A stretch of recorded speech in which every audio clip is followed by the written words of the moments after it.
ברשות הרב מאיר, הרבנים, הציבור, בוקר טוב. אנו מודים מקרב לב לציבור הגדול שבא להיות איתנו הבוקר, מרחוק ומקרוב. בניגוד ללוויה, אשתדל לקצר ולהתייחס רק למספר נקודות שהתחדדו אצלנו בחודש האחרון. ב30 הימים שחלפו מאז שאלישע נפל, קרה משהו מדהים. הוצפנו בסיפורים, זיכרונות ותחושות של כל כך הרבה אנשים, כשכל אחד מצייר תמונה חיה המתארת את האדם המיוחד שהוא היה. בלוויה אמרתי שהיה דמות מופת בחייו לאלה שהכירו אותו, ובנופלו הפך לגיבור של אומה שלמה. לא טעיתי במה שאמרתי, אבל כנראה שלא אמרתי מספיק, כי מסתבר שבמותו הפך לא רק לגיבור, אלא גם לדמות מופת שמעוררת השראה אצל רבים, גם אלה שלא הכירו אותו בחייו. הסיפורים ששמענו, הזיכרונות המשותפים והרשמים מרחוק ומקרוב, הפכו את האבל קצת גם לגאווה והוקרה של חיים בעלי משמעות אדירה. אנחנו עכשיו מבינים שבמותו אלישע נוגע באנשים יותר מבחייו ויותר ממה שיכולנו לדמיין אי פעם. זו עדות לצדיקות הגדולה שלו, ההתמדה בתורה וביראת שמיים, ההשפעה האדירה שהייתה לו על סביבתו, לאדיבות שהוא הקרין לכל עבר ולקשרים העמוקים שהוא יצר. אנו כואבים כאב עמוק על כך שאלישע כבר לא איתנו, אבל אנו חשים גם נחמה עמוקה בידיעה שרוחו חיה דרך הסיפורים, הזיכרונות והתורה והמעשים הטובים שאנשים קיבלו על עצמם בלי נדר מאז נופלו. המורשת של אלישע איננה מוגבלת רק לזיכרונות שלנו במעגל הקרוב, גילינו שהתרחבה ונגעה לליבם של אלפים רבים שרק עכשיו מבינים את גודל דמותו. מדהימה לא פחות היא התופעה שנקראת הדס. הדס מהווה עמוד תווך של כוח מול אובדן בלתי נתפס. החוסן שלה, הביטחון, האופטימיות, השמחה, האומץ והאהבה הבלתי מעורערת שהיא מרעיפה על ילדיהם בתקופה מאתגרת זו, משתקפים באינסוף רעיונות שהדס מעניקה לאמצעי תקשורת בארץ ובחו"ל. בדבריה וברוחה הדס מרימה את קרנה של אומה שלמה ושל מדינה שלמה, ואני חש גאווה עצומה להיות חלק מהדבר הזה שנועם כינה אלישע דס, אפילו אם אני חלק שיחסית עומד בצד ומביט בהשתאות. לבסוף, אנו רוצים להודות מקרב לב לוועד החסד ולקהילה הנפלאה בבית שמש שמלווה אותנו, ולהביע את הערכתנו העמוקה על שהקפתם אותנו באהבה ובתמיכה אין קץ. מעשי החסד שלכם, גדולים וקטנים, היו עבורנו משמעותיים מאוד, גם במובן הפרקטי וגם במובן הנפשי. במובן הפרקטי, ההקמה וההפעלה של שבעה מאוד גדולה ואינטנסיבית, הרבה מאוד ארוחות ודאגה לכל מה שמסביב וכל מה שאנחנו צריכים בימים אלה. אפשרו לנו להתחיל לקום על הרגליים ולהתרגל למציאות החדשה בלי להתעסק בשאלות טורדניות כמו מה אוכלים ומי שומר על הילדים. בנימה זו, תודה מיוחדת לנערות הנפלאות שהתגייסו לעשות בייביסיטר בזמן הלוויה, בזמן השבעה וגם הבוקר ומחר.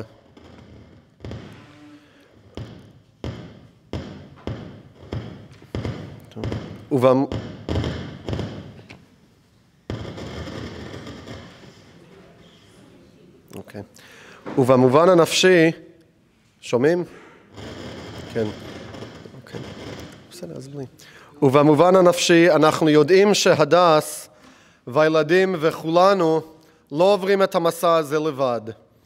הנוכחות שלכם, האמפתיה והנכונות שלכם לעמוד לצידנו מהווים עבורנו מקור עמוק לנחמה, והחיבוק הקולקטיבי שקיבלנו מהקהילה שאלישע וכל האחים גדלנו בתוכה ממחישה לנו שאנחנו לא לבד. האהבה שלכם הייתה עבורנו מקור כוח, תזכורת לכך שגם לנוכח האובדן האדיר יש קהילה נפלאה שתרים אותנו ותמשיך ללוות אותנו הלאה. אז שוב תודה מעומק הלב, ויהי רצון שמעתה נתכנס פעם בשנה כדי לזכור את אלישע, ובמשך כל שאר ימות השנה רק עבור שמחות. מכובד בנשיאת דברים, הרב מאיר ליכטנשטיין, רב בית הכנסת וקהילת אוהל יונה מנחם.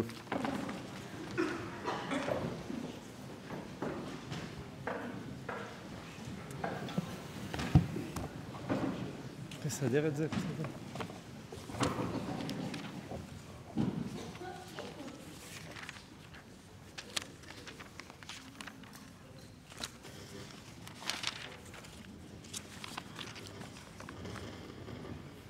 סטיב, בסדר? ברשות משפחת לוינשטרן היקרה והאהובה, הדס והילדים, אהובינו הרב צבי ושרון, משפחת עמיחי, המשפחה של הדס, וכל משפחת אוהל יונה מנחם, וכל מי שנאסף פה כדי לכבד את זכרו של אלישע, השם ייקום דמו. אני רוצה לזכרו ללמוד יחד בקצרה רמב"ם בתחילת משנה תורה. הציב את זה בראש הספר, כששם הוא מציב את העיקרים הגדולים של מה זה להיות יהודי, בכוונתי למצוות קידוש השם. רמב"ם מקדיש את פרק ה' בהלכות יסודי התורה למצוות קידוש השם, והוא פותח בכותרת, בתביעה, כל בית ישראל, כל יהודי ויהודייה, כל בית ישראל מצווים על קידוש השם הגדול הזה, שנאמר ונקדשתי בתוך בני ישראל, ומוזרין שלא לחללו, שנאמר ולא תחללו את שם קודשי. מי שמעיין בפרק רואה שיש שני סוגי קידוש השם בפרק. כל יהודי נקרא לקדש את השם, אבל יש דרכים שונות לקדש את השם. דרך אחת, שהיא מתוארת בתחילת הפרק, היא שיהודי יהיה מוכן למסור את נפשו על קידוש השם, אבל יש גם דרך שנייה שהרמב"ם מביא בסוף הפרק, וזה לחיות חיים של קידוש השם. ננסה לעמוד על הדבר שמחבר את שניהם ביחד. כן, הראשון הוא קידוש השם על רקע של עימות בין דתי. בשעה, כך כותב הרמב"ם, שיעמוד גוי ויאנוס את ישראל לעבור על אחת מכל מצוות האמורות בתורה, או יארגנו, מעמיד אותנו למבחן של חיים או מוות מול התורה. אז טוב להקשיב להתחלת ההנחיה. תורתנו חפצת חיים, ולכן ההתחלה מתחילה דווקא באמירה, תחיה. ככה זה מתחיל. כותב הרמב"ם, זה פלא, כך הוא מתחיל, יעבור ולא יהרג, שנאמר במצוות אשר יעשה אותם האדם וחי בהם ולא שימות בהם. יש דתות שמקדשות מוות, תורתנו חפצת חיים. עם זאת, חיים שמישהו יחיה אותם בכל מחיר, ולא יהיה דבר שהוא עבורם, לא יהיה מוכן למסור את נפשו בלי ערך כזה, החיים האלה הם לא חיים. ולכן הרמב"ם הולך, אני לא אפרוס פה את הדברים, אבל אתם מוזמנים לעיין בפרק, הרמב"ם מתאר שמה שיש ערכים שעליהם כן, אדם יהודי נתבע להיות מוכן למסור את הנפש, הוא מתאר שמה 3 עבירות, עבודה זרה, גילוי עריות, שפיכות דמים, הוא מתאר מצבים של שעת השמד, שלגביהם נאמר ייהרג ואל יעבור, ומי שמסר את נפשו במקומות שההלכה טבעה את זה ממנו, לגביו אומר הרמב"ם, הרי זה קידש את השם, ואם היה ב10 מישראל, הרי זה קידש את השם ברבים, כדניאל, חנניה, מישאל ועזריה, ורבי עקיבא וחבריו, ואלו הם הרוגי מלכות שאין מעלה על מעלתם, ועליהם נאמר, כי עליך הורגנו כל היום, נחשבנו כצאן טבחה, הדגש הוא עליך. אנחנו קשורים בריבונו של עולם, ועליהם נאמר, אספו לי חסידיי, הם החסידים של הקדוש ברוך הוא. קורתי בריתי, יש להם ברית עם הקדוש ברוך הוא עלי זבח. הרמב"ם ממשיך ונותן לנו את השורש של הכל. למה אדם שמוסר את נפשו הוא חסיד, הוא בן ברית של ריבונו של עולם? כי קידוש השם היא ביטוי לאהבת השם. כותב הרמב"ם, ומנין שאפילו במקום סכנת נפשות אין עוברים על אחת מ3 עבירות האלו. כמעט יש לנו 2 מקראות המכחישים זה את זה. מקרא אחד אומר וחי בהם, ומקרא אחר אומר שאדם יהיה מוכן למסור את נפשו, לקדש את השם. אז אומר הרמב"ם, המענה הוא, כן, יש פסוק שתובע את זה. מיהו הפסוק הזה שנאמר, ואהבת את אדוני אלוהיך בכל לבבך ובכל נפשך ובכל מאודיך. מדרש חכמים, אפילו הוא נוטל את נפשך. כך שהמוסר את נפשו על קידוש השם, מקיים מצוות ואהבת בכל נפשך. הוא אוהב השם, לכן אין מעלה על מעלתם, כי זו המעלה הגדולה ביותר לאדם. בהמשך הפרק, בשתי ההלכות האחרונות, הרמב"ם כאמור לוקח אותנו לקידוש השם מסוג אחר לגמרי. לא נסיבות שאדם מוסר את נפשו, אלא איך הוא חי. וכך הרמב"ם שם מתאר, אני מקריא את הדברים. וכן, נשים לב מי הדמות שהוא מתאר. אם דקדק, החכם על עצמו, זה מתחיל בדמות של חכם. והיה, תראו איך הוא חי. היה דיבורו בנחת עם הבריות, ודעתו מעורבת עמהם, ומקבלן בסבר פנים יפות, ונעלב מהן, ואינו עולבן, מכבד להם, ואפילו למקילים לו, ונושא ונותן באמונה. זה איך שאדם מתנהג עם בני אדם אחרים. זה האופי שלו, זה ההתנהגות שלו עם הבריות, זה הבן אדם לחברו שלו. ממשיך הרמב"ם ואומר, ולא ירבה באריכות עמי הארץ וישיבתן, ולא יראה תמיד אלא עוסק בתורה, עטוף בציצית, מוכתר בתפילין, ועושה בכל מעשיו לפנים משורת הדין. ויש כאן תוספת משפט שמורי ורבי הרב עמיטל זיכרונו לברכה מאוד מאוד היה מדגיש אותו בפנינו, והוא שלא יתרחק הרבה ולא ישתומם. לפעמים חושבים שיש בריות שמרוב שהם דמויות דתיות, אז הם כבר לא חיים נורמליים, הם הופכים להיות דמויות משונות. הרמב"ם מדגיש שלא יתרחק הרבה ולא ישתומם. הוא יהיה דמות של בן אדם נורמלי. והוא ממשיך הרמב"ם, עד שימצאו הכל מקלסין אותו ואוהבין אותו ומתאבין למעשיו. אם אדם חי חיים, שמי שרואה את החיים האלו אומר, ככה אני רוצה לחיות. זה דמות לחיקוי. על זה כותב הרמב"ם, הרי זה קידש את השם. ועליו הכתוב אומר, ויאמר לי עבדי אתה ישראל אשר בך אתפאר, עבד השם שמתפארים בדמות שלו. התיאור הזה לאמיתו של דבר, הרמב"ם מביא אותו קצת מוקדם מדי במשנה תורה, שכן אי אפשר להבין את ההלכה הזאת אם לא יודעים את הלכות דעות ואת הלכות תשובה. יש סיבה פשוטה למה הוא יתרים אותו. כי מי שמעיין בתחילת משנה תורה רואה שהרמב"ם כותב שהקדוש ברוך הוא תמים דעות והאדם הוא בריאה קלה מעוטה בדעת. והוא כאילו חושב שהמרחק הזה לא ניתן לגישור, והנה בא הרמב"ם בפרק ה' ממש בראש הספר, ומה הוא אומר? אדם יכול להיות עבד השם, אדם יכול להיות חסיד, יכול להיות עם בן ברית של הקדוש ברוך הוא. הוא ילמד במהלך הספר איך מגיעים למעלה הזאת. ליתר דיוק במהלך כל משנה תורה. אבל הוא התרים פה בכותרת, באמת הדברים הרבה יותר מתבהרים בהלכות דעות, ושם גם מבינים למה התיאור הזה של אדם הוא קידוש השם. מה קידוש השם בזה? שאתה מנומס, שאתה נחמד, למה זה קידוש השם? והרמב"ם, כשנעיין בהלכות דעות, נבין את המפתח לדברים. כי הוא דיבר פה על דמות החכם, זוכרים את זה? ומי הוא חכם בעיני הרמב"ם? מתואר בהלכות דעות. זה מי שחייו הם חיים שדעותיו הן בינוניות ממוצעות.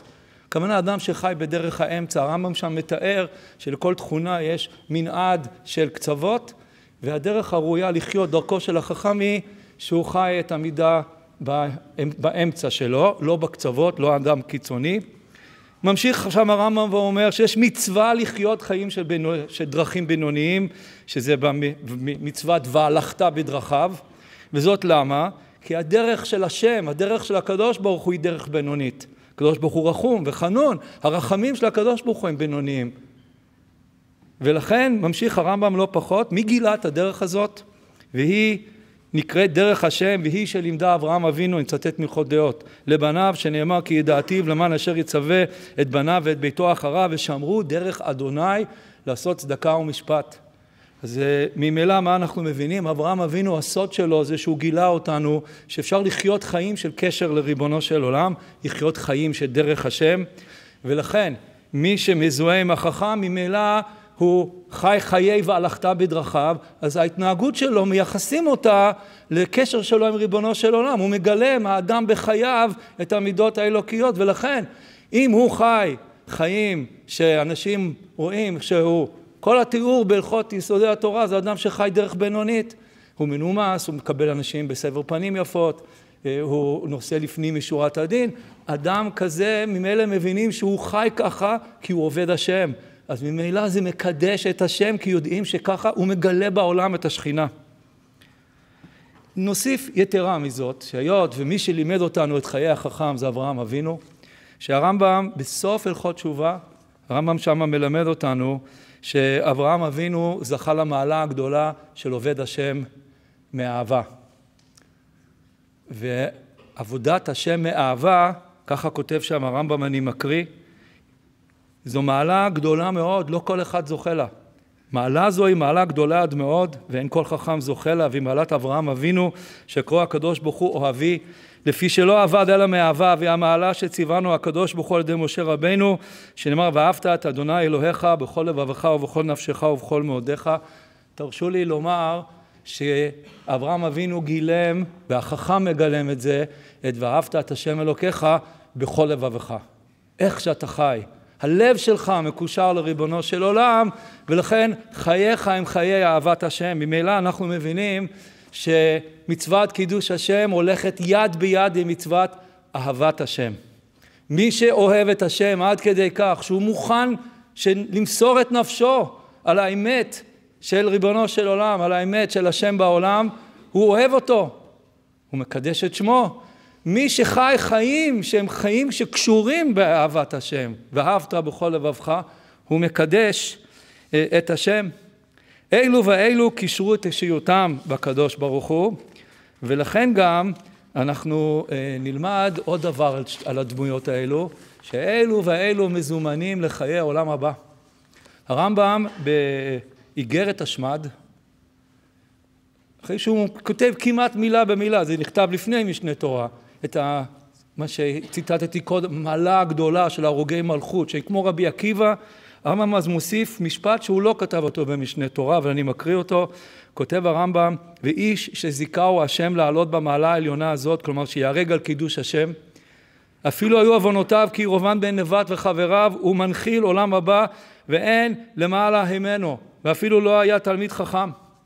בהלכות תשובה כותב הרמב"ם, מי זוכה לחיי העולם הבא? אם שמרנו דרך השם, זוכרים את הביטוי דרך השם? מי ששומר דרך השם, כותב הרמב"ם, הוא חיי העולם הבא. והוא מסביר, הקדוש ברוך הוא נתן לנו תורה זו עץ החיים, וכל העושה וכל הכתוב בה, ויודעו דעה גמורה נכונה, זוכה בה לחיי העולם הבא. והדברים כמעט מתבהרים מתוך עצמם. אנחנו סופיים, הנצח הוא הקדוש ברוך הוא. מי שקשר את עצמו באהבת השם, הוא דבק בנצח. ולכן, דווקא תראו את הדבר, דווקא כשהוא מת, הוא גילה מי הוא. הוא דבק בחיי העולמים, אז הוא זוכה לחיי העולם הבא. מי שדבק בקדוש ברוך הוא בכל חייו, זוכה לחיי העולם הבא. אבל האמת, יש אהבה שלישית בפסוק. וזה מבחן גדול שאנחנו עומדים מולו. וזה שהקדוש ברוך הוא גם תבע מאיתנו לאהוב אותו בכל מאודיך. כותב הרמב"ם בהלכות ברכות, דברים מאוד מאוד מאוד מאוד, אני אומר עבורי קשים. שמע שמועה טובה מברך הטוב והמיטיב, שמע שמועה רעה מברך דיין האמת. ממשיך הרמב"ם, וחייב אדם לברך על הרעה בטובת נפש, כדרך שנברך על הטובה בשמחה, שנאמר ואהבת את אדוני אלוהיך בכל לבבך ובכל נפשך ובכל מאודיך. הנה האהבה השלישית, בכל מאודיך. מהי טובת? לברך על הרעה בטובת נפש. הייתי עוצר פה, לא יכולתי, אבל האמת מחייב אותי לקרוא גם את המשפט הבא. המשפט הבא הוא, ובכלל אהבה זו היתרה. שימו לב, איזה אהבה יש פה? אהבה יתרה. בכל מאודיך זה אהבה יתרה, זה אתגר מאוד גדול.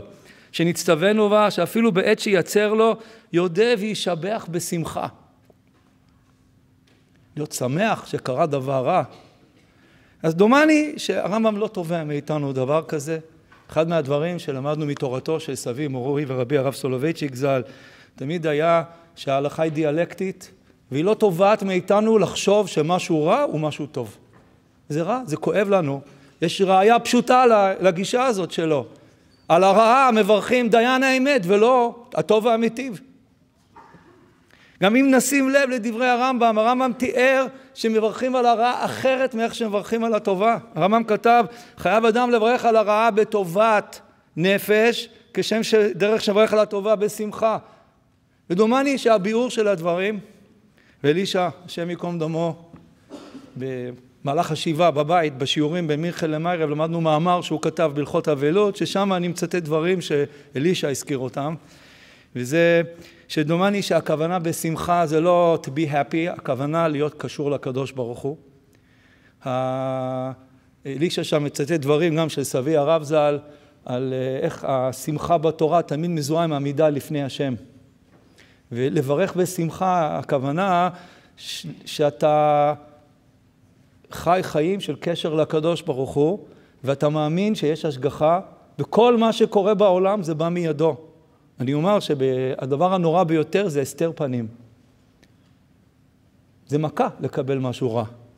אבל אני מאמין שיש דין ויש דיין, והשמחה היא ביטוי לקשר שלנו עם ריבונו של עולם. אני רוצה להקריא פה בקצרה דברים שאבא זיכרונו לברכה אמר בשיחה שהתפרסמה בכתובים אחרי מלחמת יום הכיפורים. שיש כמה דמיונות בין מה שאנחנו חווים היום לבין מה שחוו אז. בעיקר מידת הביטחון נסדקה. במדינת ישראל יש היום ערעור של הביטחון האישי, אבל גם יש איזה ערעור של הביטחון שיהיה טוב. ואבא באותה שיחה למפקחים במשרד החינוך, מאמר שנקרא לבירורה של מידת הביטחון, בירר לעומק ביסודיות את טיבה של מידת הביטחון, והוא מזכיר שיש כמה גישות למידה, ואני רוצה להזכיר אחת שהוא מביא אותה מרבינו בחיי בעל כד הקמח, שכותב מה זה עניין הביטחון? שימסור אדם נפשו אל השם יתברך, ותהיה מחשבתו משוטטת תמיד בדבר זה. אילו היו באים להורגו, או שיעבור על התורה, שיהיה מוסר עצמו על המיטה ולא יעבור. ועל דבר זה אמר דוד עליו השלום, אליך השם נפשי אשא, וכתיב אלוהי בך בטחתי על לבושה. כלומר, לבטוח זה להיות לוייר, להיות נאמן, זה לבטוח. יש לנו ביטחון בקשר שלנו עם האוהבים שלנו, כי אנחנו בטוחים שזה לא מותנה, זה מה שאנחנו בטוחים. כן, אני קורא את דברי אבא, ברור שלגישה זו יש משמעות אחרת לחלוטין, הכוונה מי שחושב שביטחון זה יהיה טוב. היא אינה מפזרת עננים, אינה מעודדת תפייה, אינה מברידה חשכים, סיסמתה המובהקת אינה יהיה טוב, עד רבה היא מתבטאת בהחלטה נחושה, שאף אם יהיה רע נשאר תלויים ודבקים בקדוש ברוך הוא. שבכל מקרה לא נפנה אל רעבים ושתי חזה ולא נשים בשר זרוענו. יהיה מה שיהיה נשאר נאמנים לו התום, לא נחליף ולא נמיר. גישה זו אינה מבשרת שהקדוש ברוך הוא יעמוד לימיננו, היא טובת שאנחנו כביכול נעמוד לימינו.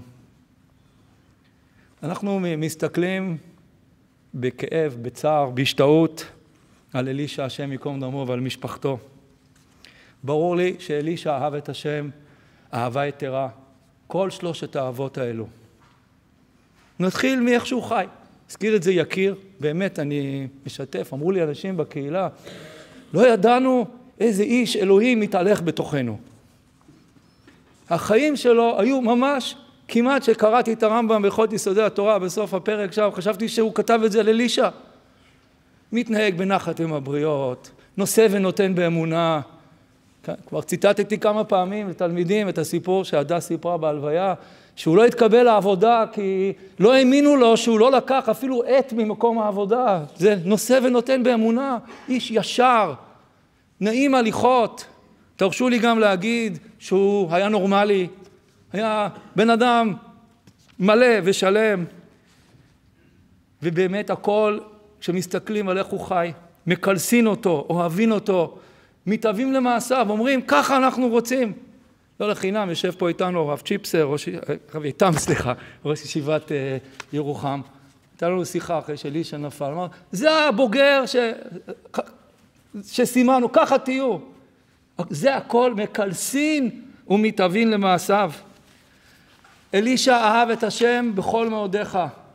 הוא נכנס בדעה צלולה לתוך הטנק שלו. הוא כבר היה פטור מגיוס. 6 ילדים. הוא התנדב. כי מי שקורא לך למשימה זה לא צו גיוס מהשלישות. מי שקורא לך למשימה זה ריבונו של עולם שתובע מאיתנו לצאת, להילחם על העם שלנו, על קידוש שמו בעולם. ואלישע גם מתוך דעה צלולה, הוא ידע בכל מאודיך מה המשמעות של להיכנס לטנק ולעזה ולח'אן יונס. הוא ידע את זה. כולנו, גם הוא, אני בטוח, קיווינו שיחזור בשלום. אבל הוא ממש קיים בכל מאודיך. והוא במעלה הגבוהה של אוהב את השם בכל נפשו, שמסר את נפשו, ואין לי ספק שהוא מזומן לחיי העולם הבא. וכשאנחנו מסתכלים על המשפחה, אנחנו רואים שהערכים האלה הם לא רק של אלישע. הוא למד אותם ממישהו. הוא למד אותם מההורים שלו היקרים. אנשי תורה וחסד ודאגה לאנשים אחרים. הייתה לו שותפה, יש לו שותפה לחייו, הדס, שמי לא רואה בהשתאות את כוחות הנפש שלך. ואנחנו בטוחים שמי שהשאיר מורשת כזאת, שבעזרת השם היא תונחל גם לילדיו היקרים והאהובים. ואנחנו מתפללים שהקדוש ברוך הוא ייתן כוחות למשפחה, להמשיך ולחיות חיים של תורה וחסד וכוח. ואני רוצה לסיים גם שיש בדמות של אלישע תביעה מכולנו. אנחנו צריכים להיות ראויים לאנשים כמוהו, אנחנו צריכים לקלס, לשבח, לפאר, זה לא רק לספר כמה באמת נפלא היה אלישע, אלא זה לתבוע מעצמנו גם לחיות חיים שכאלו. ואנחנו עדיין בתוך מאבק ארוך כנראה, ואנחנו צריכים הרבה כוח, אז אני מאחל לנו שגם נענה לקריאה, וכמוהו נדע לומר, הנני, יהי זכרו ברוך.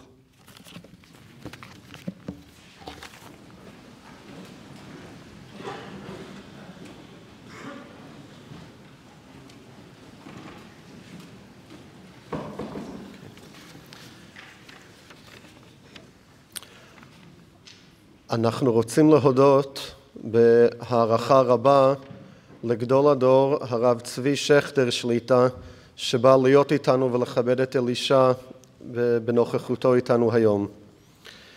מכובד בנשיאת דברים, הרב אבישי דוד, רב קהילת בית תפילה.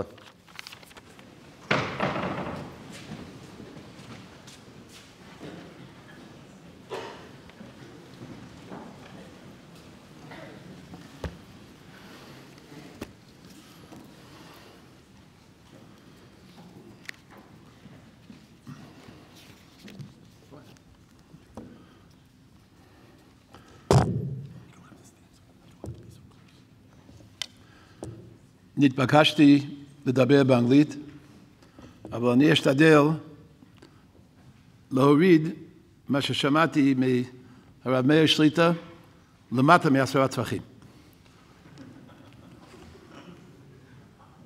ברשות הרב, ברשות הרבנים, ברשות ראש הישיבה, ראש הכולל, הרב שכטר שליטה, I'm truly not worthy of saying divrei hesped for this kadosh v'yakar Elisha Lowenstern. But I couldn't say no to Rav Heshi and Sharon Lowenstern, who are dear friends and colleagues, Didinei Nefesh Mikadmat Dino. On Elisha, we can say what Chazal describe in Brachas Mem Chesem and Aleph, Butzin, Mikat Yadia.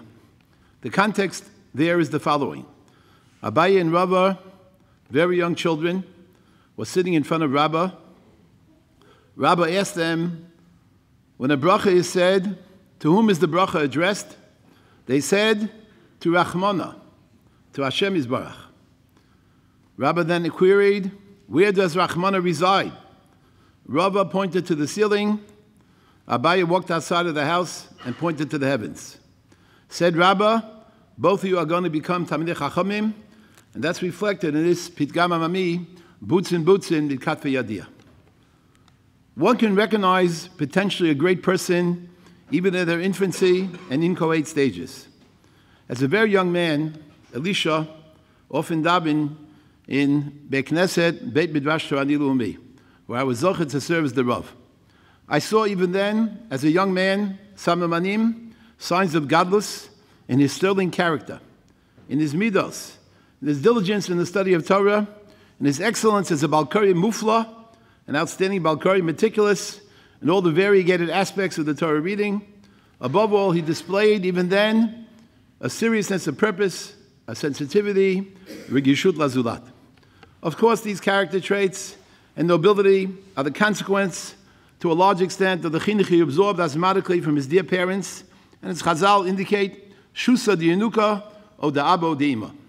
The rhetoric of a child is a reflection of a father and mother, Heshi and Sharon Lowenstern, Shlita, who exemplify so many of these qualities, and Mesiras Nefesh as well for Klal Yisrael in both the educational and medical realm.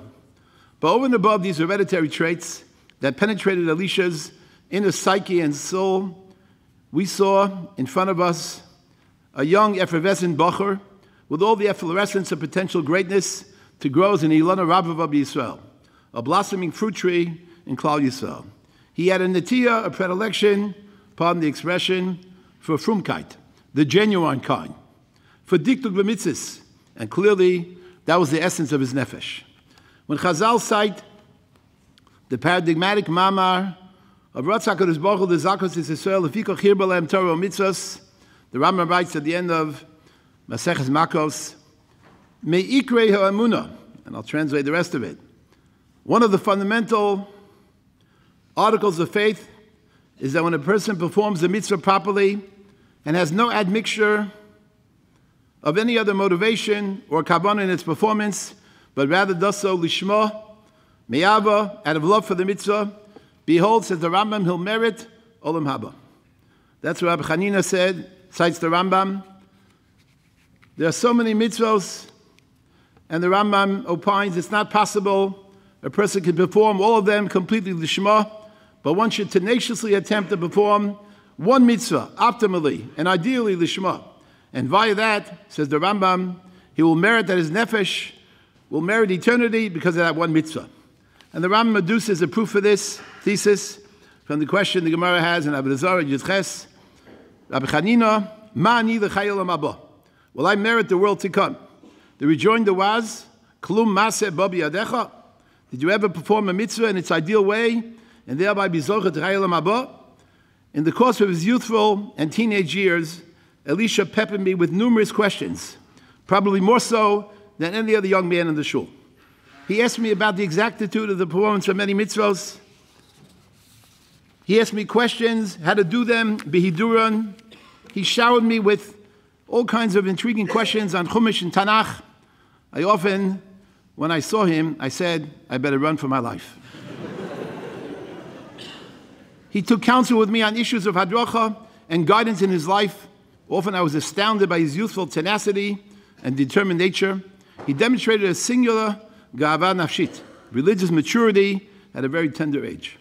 In reality, he executed all mitzvahs with alacrity and careful attention to all their minutiae, and with his death, merited to implement in the reflection of the aforementioned wondrous Rambam, the mitzvah, as Haramei Shlita underscored, of Kiddush Hashem, ki hilchasa uki hidura.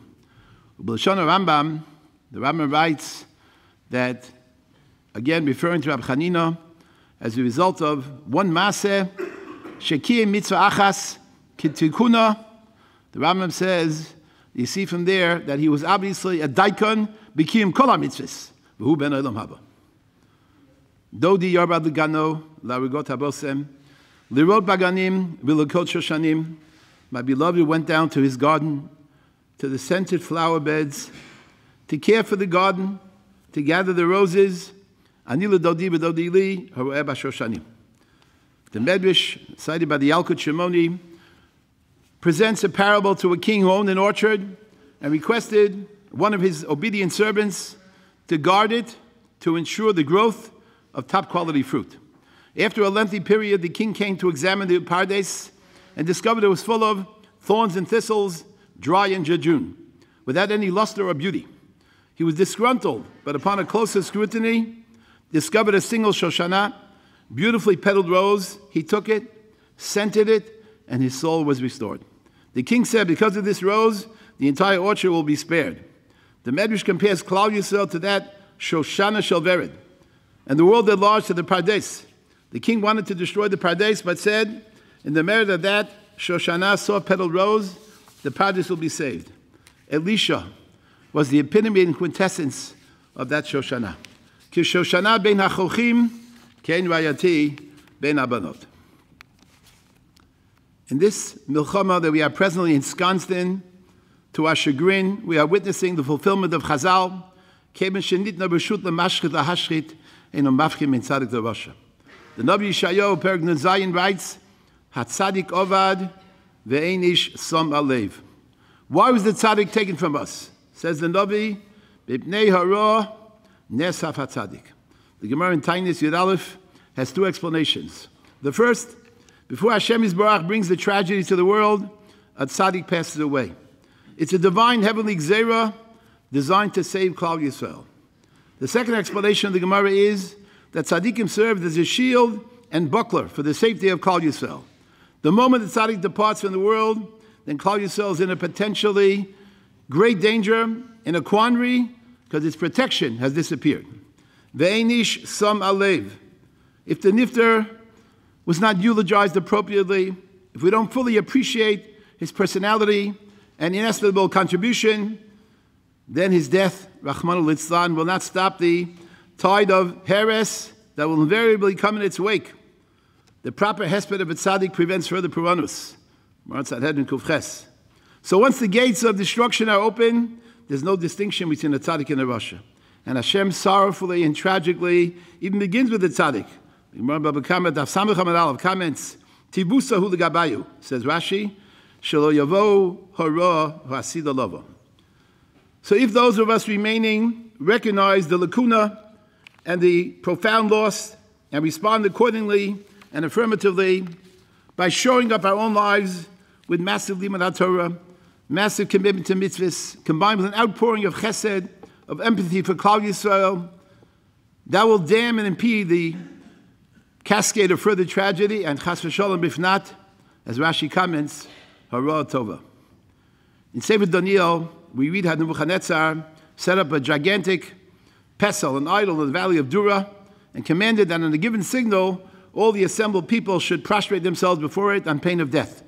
As the signal was sounded, all the people, young and old, men and women, non-Jew and even Jews, bowed down, with the exception of the three stalwart individuals, Hananiah, Mishael, and Azariah. Nebuchadnezzar ordered they should be thrown into a fiery furnace. Miraculously, they were not burned and emerged unscathed. The Gemara Pesachim Nun Gimel asks, from where did Hanan, Mishael, and Azariah learn this hanaga of preferring a fiery furnace rather than bowing to an idol? They learned it from this week's Parsha of Vayera, from the Tzvardim, the frogs in Egypt, who saturated the homes of the Egyptians and even entered their ovens. They therefore reasoned, if the frogs who were not commanded in Kiddush Hashem were willing to enter the ovens of Egypt to fulfill the Ratzon of Hashem Yisbarach, then we Kal V'chomer, who are commanded in the midst of Kiddush Hashem, certainly should be willing to be thrown into the furnace rather than Michal Hashem Shamayim by bowing to the idol. On this Gemara, a question was asked by many. I heard in the name of the Shagas Aryeh that l'chura it's not correct. Moshe Rabbeinu told Paro very clearly, "Ve'olu uvo b'veisecha uv'chadam mishkovecha v'yal mitvasecha uv'veisabadecha uv'yamecha uv'sanurecha uv'misharosecha." So it seems that Hashem commanded the frogs to go into the ovens. How can the Gemara say they weren't commanded? Et maha. I heard from one of my rabbeim when I was a child in day school in Salanta Yeshiva. He said over from the Vilna Gaon. He said the Gaon, at that time when the Shagas Aryeh posed the question, was a 7-year-old prodigy. And on the spot, the Gaon answered the kasha. True, the frogs were commanded to enter the ovens of the Egyptians, but each individual frog or tzvadeya was not given a specific mission. The frogs as an entire unit were commanded to go into the home of Paro, into his bedroom, into his bed, into the houses of the Abodim, into the Tanurim, the ovens, into the dough, but each individual frog could have demurred and not carried out the mission that was of a collective nature and not imposed on each individual tzvardeya. Therefore, those tzvardim that jumped into the hot ovens did so voluntarily, and from there, Hanan, Mishael, and Azariah took their cue. The Shagas Aryeh, allegedly, that's what the Rebbe said, heard this genius answer the Vilna Gaon, kissed him, and predicted a great future for him. The obvious difficulty with the Gemara is, why should Hanan, Mishael, and Azariah need a lesson from the frogs in Mitzrayim? Avodah Zarah, idolatry, is one of the 3 cardinal averos that a Jew is obligated to give up his life for, and martyrdom, unquestionably, is not a foreign concept to us, unfortunately and tragically. And furthermore, does a frog even have a scintilla, a wit of the concept of Kiddush Hashem, of self-sacrifice? The answer lies in the fact that only these three, Hanan, Mishael, and Azariah, were willing to take the plunge. They could have asked themselves, why should I do this alone? From where they derived this Gevurah? The answer is the Tzvardim. In the case of Hanan, Mishael, and Azariah, a Chilul Hashem of a colossal nature occurred. Only 3 people stepped forward to be Mekadosh Shem Shamayim. Elisha Lowenstern, with 6 blessed children, was given an exemption by Tzal, as the Rav mentioned. He could have legitimately avoided and legally exempted himself, but he righteously and incredibly was margish imo nochi b'tzara. He decided to be Mekadosh Shem Shamayim, earning eternal netzach netzachim. The Rambam famously commented in a similar fashion: each Egyptian individual could have carried out and not carried out the Gzera of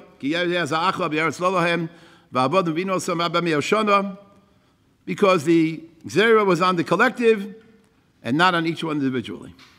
Elisha stepped up to the plate, put his life on the line because of his stalwart sense of duty to Klal Yisrael and to Hashem Yisbarach. The primary purpose of the creation of the world is Kiddush Shem Shamayim Ba'olam. B'derech klal, we do so through mitzvahs, masim tovim, not through death, chas v'sholom. We want to live al Kiddush Hashem, v'chai b'hem. We want to be marach yomim b'shonim. Limud HaTorah, Yirat Shamayim, outpouring of chesed. But as the Mishnah Berurah quotes the Bach, every time we say Kriyat Shema every day, we have to be prepared to die al Kiddush Hashem, b'machshava. The main target of these Tzorei Am Yisrael is not just to uproot Torah Yisrael min ha'olam, but to, God forbid, uproot Am Yisrael min ha'olam. They don't distinguish between Shomei Mitzvot and non-Shomei Mitzvot. Who is the one most suited to be Mekadosh Shem Shamayim and Chas v'Sholom, if necessary, die al Kiddush Hashem? And the answer is, as the Rav said as well, one has a profound appreciation of a Chai B'hem, living al Kiddush Hashem. Elisha was a living embodiment of someone living a life of Torah learning, inscrutable diktuk b'mitzvahs, one who relished his wife and family, had a workaholic ethic, but as the Rav mentioned, and that's certainly probably my very essence, that I think I became a Rav for that reason, led a completely normal life. Of course, I define what normalcy is. He played with his kids. He was a masmid otzum. All the youthful years that I knew him, that was the quintessence of his entire personality. He wrote, as we heard, he said chaburas of Divrei Torah and variegated Torah topics. Clearly was a fantastic role model for our entire shul, for all those who surrounded him. He was the quintessence of a life of v'chai b'hem, Kiddush Hashem, v'chai b'hem. His sense of self-discipline combined with a healthy sense of humor, all radiated in Kiddush Sachayim, which is the ideal for every Jew. The extent of the schus of a person who is Mekadosh Shem Shamayim can be derived from the Bechirim, firstborn after Yetzias Mitzrayim. I heard the name of the Maggid of Kelm, that he said the following on the Psukim in Chumash regarding the Bechor. The pasuk says, "V'hoyo ki yisholcha bincha machalei mor mazos, v'amartem lo bechozik yad hotzianu Hashem miMitzrayim, v'beis abodim v'hik shofar l'shalchenu, v'yareg Hashem kol bechor be'eretz Mitzrayim, v'bechor adam v'bechor be'ema, al ken ani zoveach l'Hashem, kol peter rechem haschorim, v'chol bechor banai efte." The Bechorim merited being sanctified, since through their instrumentality the Shem Hashem was sanctified. When all the firstborn of Egypt died, men, animals, the Makkah passed over Klal Yisrael. Therefore, the death of the Egyptian firstborn, and in contrast, the saving of the Jewish firstborn, was a Kiddush Hashem le'eni agoyim. None of either the Bechorei Mitzrayim who died, nor the Bechorei Yisrael who lived, did anything to affect that Kiddush Hashem. Both were a kli in the hands of Hashem and Makat Bechorot, but they were completely passive in their non-involvement. The same passive behavior applied equally to the animals. Yet, despite that, through them, the Shem Shamayim was miskadish. The schar for Kiddush Hashem is enormous. So if one is zoche, even shelo b'muda, without his consensual participation, without his involvement, that is also considered to be Kiddush Hashem. Kal v'chomer, b'menoshe kal v'chomer, one is mekadosh Shem Shamayim in a sentient way, b'ofen chiyuvi, unquestionably. Elisha, through his impeccable lifestyle of Kedusha, honesty, yashrus, that is the ultimate Kiddush Hashem, He lived a life of Kiddush Hashem, and tragically, the Davonenu also died al Kiddush Hashem. His Kiddush Hashem in his lifetime catapulted him to the acme of Kiddush Shem Shamayim in his death. Rabbi Kiva opined, Masai over liyodi v'akemena. Will I ever be able to be Mekadesh Shem Shamayim? Ashrecha Rabbi Elisha, shenichnasta b'tara v'yatzasa b'tara. We have no concept of the schar that is owed to this tzaddik. Mimidas tuvo yizborach le'elu shemekadesh Shem Shamayim. Im la'ove ritzono kach kal v'chomer la'osei ritzono. May it be the will of Hashem that his wonderful mishpacha, Hadassah and the beautiful children, continue to grow in the shadow of this outstanding tzaddik of a father, a veritable model of all Klal Yisrael, and with the tutelage of an outstanding mother and devoted, loving grandparents, Mishnei Atzdodim, they should merit to see Orah v'simcha v'sosim v'kar, Amen v'amen, Ken Yehi Ratzon, Yehi Zichro Baruch.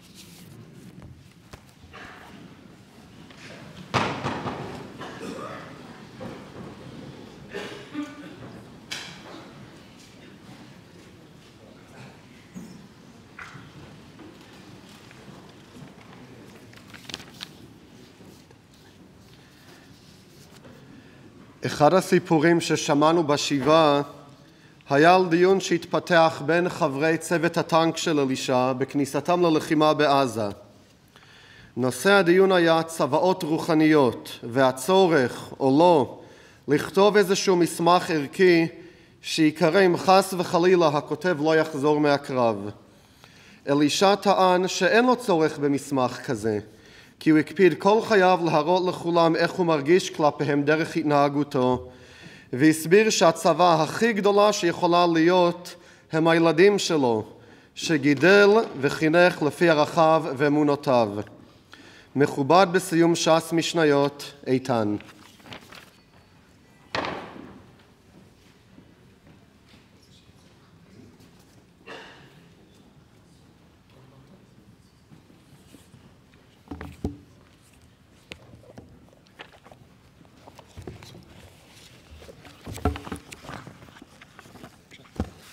כיצד מעבירים על טהרת העזרה? מטבילים את הכלים שהיו במקדש ואומרים להן, היזהרו שלא תיגעו בשולחן ובמנורה ותטמאו. כל הכלים שהיו במקדש יש להם שניים ושלישים, שאם נטמאו הראשונים יביאו, שניים תחתיהן. כל הכלים שהיו במקדש טעונים טבילה חוץ ממזבח הזהב ומזבח הנחושת, מפני שהן כקרקע. דברי רבי אליעזר. חכמים אומרים מפני שהן מצופים. הדרן הלך שיטה סדרי משנה והדרך עלן. דעתן הלך שיטה סדרי משנה ודעתך עלן. לה תתנשם מנך שיטה סדרי משנה ולה תתנשם מנן, לה בעלמא דין ולה בעלמא דעתה. הערב נא אדוני אלוהינו את דברי תורתך בפינו ובפיות עמך בית ישראל, ונהיה כולנו, אנחנו וצאצאינו וצאצאי עמך בית ישראל, כולנו יודעי שמך ולומדי תורתך לשמה.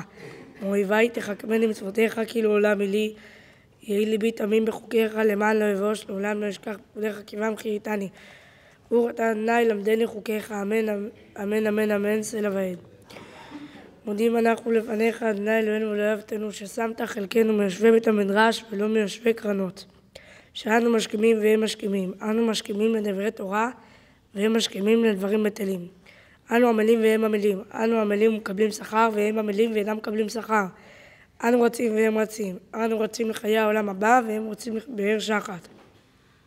שנאמר ואתה אלוהים תורידם לבאר שחת, אנשי דמים ומרמה לא יחצו מהם ואני אבטח בך. יהי רצון לפניך אדוני אלוהינו, כשם שעזרתנו לסיים שיטת סדרי משנה, כך תעזרנו להתחיל סדרים וספרים אחרים ולסיימם, ללמוד וללמד, לשמור ולעשות ולקיים את כל דברי תלמוד תורתך באהבה. ולזכות כל התנאים ותלמידי חכמים הנזכרים בשיטת סדרי משנה תעמוד לנו ולזרענו, שלא תמוש התורה מפינו ומפי זרענו וזרע זרענו עד עולם. ויקוים בנו בהתערכך תנחה אותך, בשמך תשמור עליך והקיצות היא תזכרך, כי בי ירבו ימיך ויוסיפו לך שנות חיים, אורך ימים בימינה בשמאלה אושר וכבוד, אדוני עוז לעמו ייתן, אדוני יברך את עמו בשלום. תסתובב, תפתח את זה, תסתובב, אנחנו נעזור לך עם זה. כן, כן, בסדר. יתגדל ויתקדש שמי רבה. בעלמא דהוא עתיד להתחטא ולהחייה מתה ולהסקריית הון לחיי עלמא ולמבנה קרתא דירושלם ולשכלל לחלה וגבה ולמעקר פולחנה נוכרה מהרע ולהטבה פולחנה וישמיה להתרא וימליך קודשי בריחו למלכותי ויקרא וחייכון ומכון חיי לכל בית ישראל בעגלה ובזמן קריב אמרו אמן. יהא שמי רבה מברך לעולם ולעלמי עלמיה יתברך וישתבח ויתפאר ותרומם ויתנשא ויתהדר ויתעלה ויתהלל שמי לקודשה בריחו לילה מן כל ברכתה ושירתה ושבחתה ונחמתה תמירן בעלמא ואמרו אמן.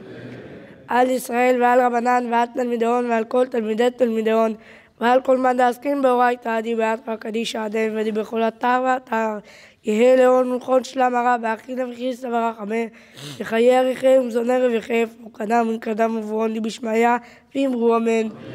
יהא שלם הרע באמין שמיה וחיים טובים עלינו ועל כל ישראל ואמרו אמן.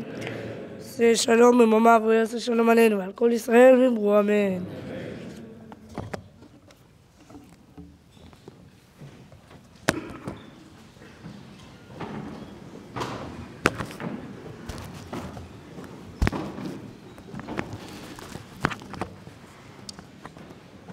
מכובדת בנשיאת דברים, הדס.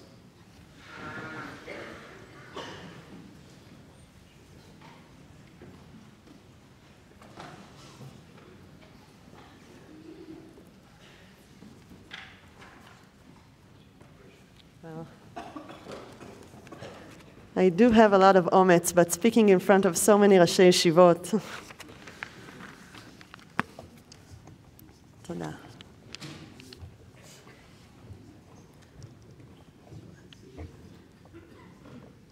זה בסדר? קודם כל אני רוצה להודות מקרב לב למשפחות שלנו, משני הצדדים, על העיטוף והתמיכה האינסופית שלא הפתיעה אותנו בכלל. ידענו תמיד שיש לנו משפחה מופלאה, ובכל זאת יש לנו הכרת הטוב אינסופית על כל מה שעשיתם ותעשו עבורנו. תודה רבה בשמי ובשם הילדים. אני רוצה גם להודות לעם ישראל, שמחבק אותנו בדרכים יפות ומוטרפות, ומרעיף עלינו אהבה אינסופית. השם יעזור שנצליח לחנך את הילדים שלנו חרף כל המתנות, הממתקים, וכמויות היתר של תשומת הלב שהם מקבלים. אני רוצה גם להודות לקהילה הנפלאה פה בבית שמש, גם בשמחות וגם בזמנים הקשים. אתם נקודת משען עבור חמי וחמותי, ועל כך תודה רבה. הגיעו לכאן היום אנשים רבים ממקומות שונים, ושבת היא ב-4:38, ולכן אני אשתדל לא לדבר יותר מ3 דקות. וידבר אלוהים אל משה ויאמר אליו, אני השם, וירא אל אברהם, אל יצחק ואל יעקב באל שדי, ושמי השם לא נודעתי להם, וגם הקימותי את בריתי איתם, לתת להם את ארץ כנען, את ארץ מגוריהם אשר גרו בה. וגם אני שמעתי את נאקת בני ישראל אשר מצרים מעבידים אותם, ויזכור את בריתי.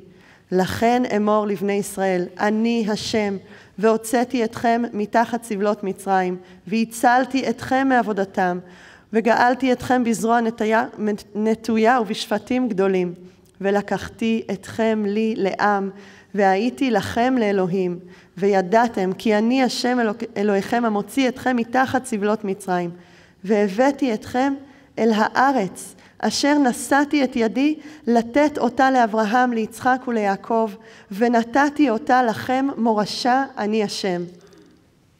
וידבר משה כן אל בני ישראל, ולא שמעו, מקוצר רוח ומעבודה קשה.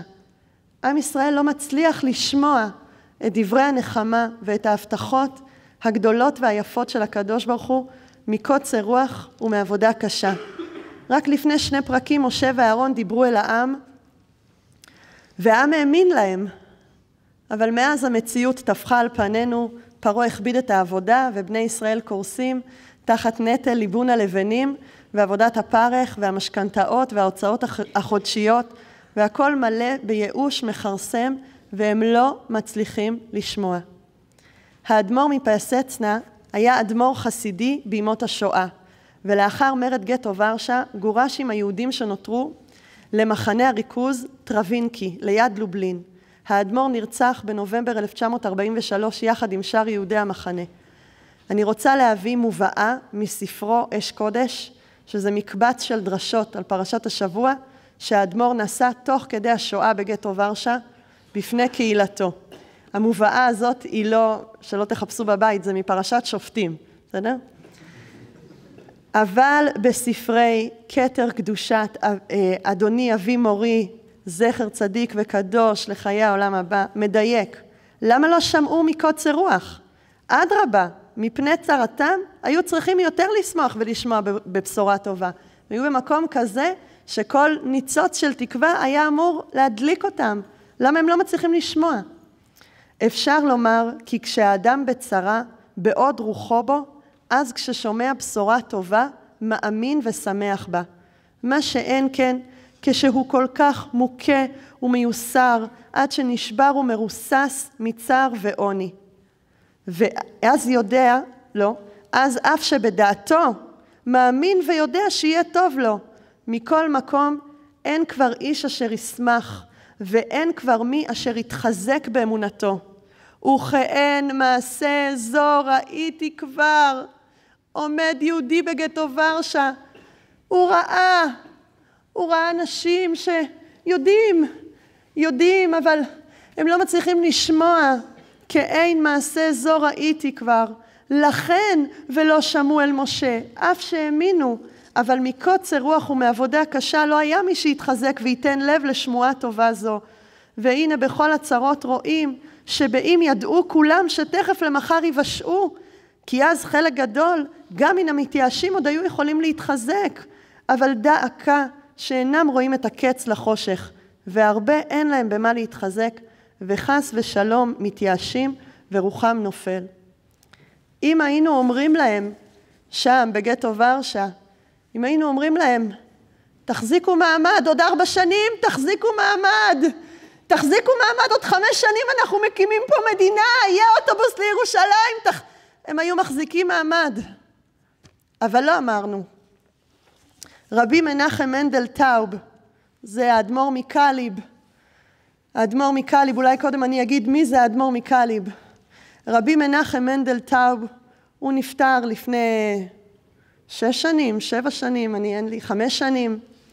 הוא נולד בטרנסילבניה, ולאחר כיבוש הונגריה הוא נשלח עם כל אחיו ואחיותיו לאושוויץ. כל אחיו נספו שם.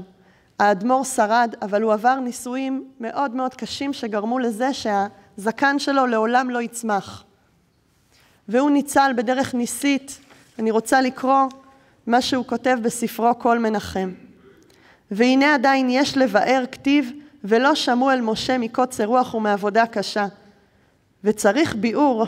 הלא השם יתברך אמר למשה לומר לבני ישראל, והוצאתי אתכם. ומדוע לא האמינו לכל השם יתברך? ואפשר לומר בסייעתא דשמיא, דהנה, אנחנו היינו באושוויץ לא עלינו, וכשהיו רואים אותנו אומרים תהילים, היו באים לשאול, וכי אתם מאמינים שעוד תצאו מפה? ואם היינו אומרים אז, אנחנו עוד נצא מאושוויץ, ונזכה להקים את מרכז קאליב בירושלים, כולם היו צוחקים מאיתנו. לפני בסך הכל 80 שנה, זה אפצ'י בספרי היסטוריה, זה אפילו לא שורה. הנאצים ממח שמם רצחו והמיתו במיתות משונות שליש מבני העם היהודי. סבא וסבתא שלי מצד אבא זכו לעלות לארץ לפני השואה, אבל מי שנשאר מאחור לא שרד. קהילות שלמות נחרבו עד היסוד. הגזע כמעט ונחרט. והנה, 80 שנה אחרי, אי אפשר להאמין, אותו עם של עבדים כפופים ושפופים, זקפו קומה, הקימו מדינה, הקימו 5 שנים אחרי, אנחנו עכשיו עומדים פה 80 שנה אחרי, כבר יש לנו ווייז, אבל כמה שנים אחרי, בשבילי ווייז זה ההמצאה הכי חשובה ועכשיו בלי אלישה, בכלל. העבדים האלה זקפו קומה, הקימו מדינה, עליה שילמו ומשלמים מחיר יקר, מדינה יקרה באמת. לפי המדרשים מצרים הייתה דומה מאוד לאושוויץ.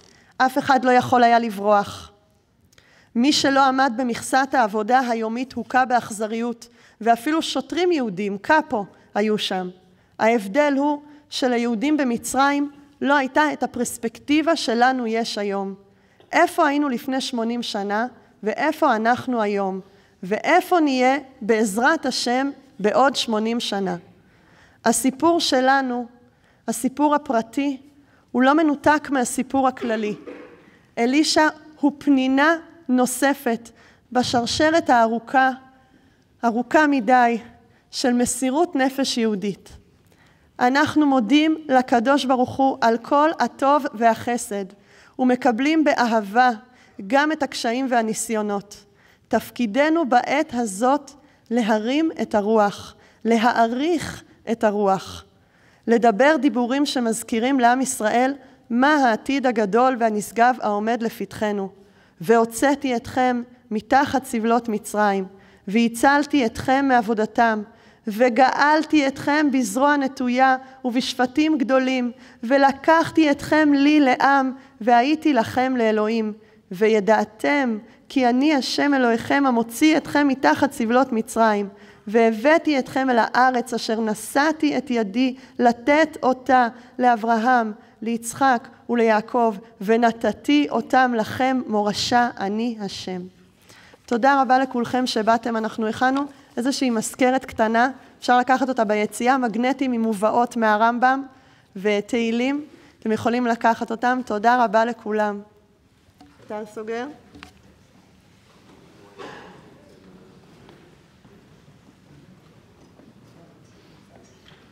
אל מלא רחמים, שייכן במרומים, המצא מנוחה נכונה, על כנפי השכינה, במעלות קדושים וטהורים, כזוהר הרקיע,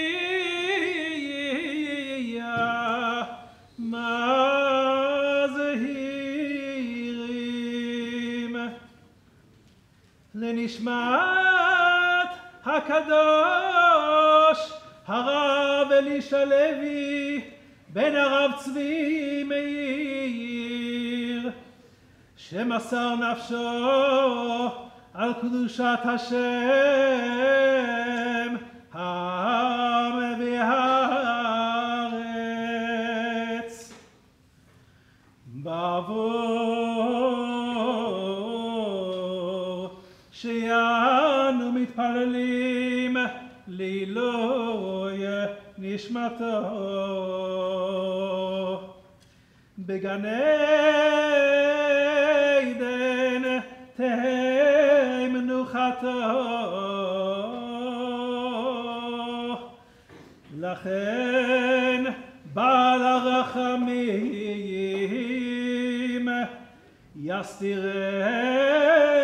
יסתירהו בסתר כנפיו לעולמים, ויצרור בצרור החיים את נשמתו. אדוני הוא נחלתו, וינוח בשלום על משכבו, ונאמר אמן.